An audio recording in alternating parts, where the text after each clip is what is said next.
معاون فرمانده پیکری 217 طالبان ملا جان محمد حمزه معروف با نام ملا جان تهدید کرده است که در صورت دست نکشیدن دخالت دوشنبه به امور داخلی افغانستان تاجیکستان را در دوامی یک هفته تصرف خواهد کرد. در این باره سامانه 8am AF با تکیه به یکی از منابعش خبر می‌دهد. در همین حال ملا جان مشخص کرد که اگر روسیه پشتیبانی تاجیکستان نگردد این تهدید میتواند عملی شود.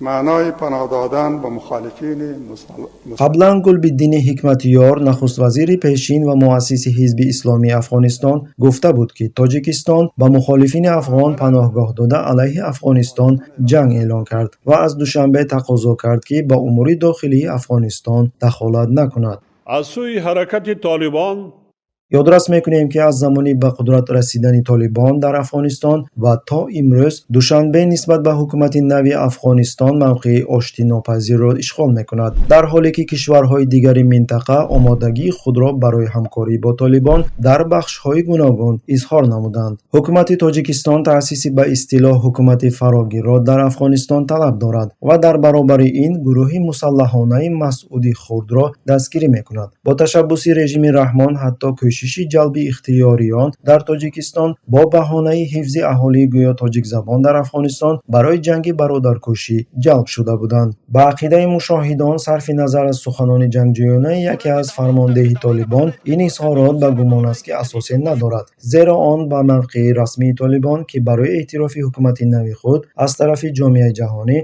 و همکاری کردن میباشد مخالف است. نمایندگان طالبان بارها اظهار داشته بودند که به حمله به کشورهای همسایه از قلمرو افغانستان اجازه نخواهند داد. رژیم تاجیک را پیش از همه نه حمله نظامی از قلمرو افغانستان بلکه احیای خود غایه زندگی از روی قانونهای دین و متحد کردن یک منطقه یگانه تاریخی با تحریب سرحدهای سنی ملی به اضطراب می‌آورد. مثال روشن مناسبت گرم و جوشان اهالی آسیای میانه به طالبان واکنش ساکنان سمرقند میباشد که به قریبی هیئت وکیلان افغانستان به آنجا تشریف آورده بود.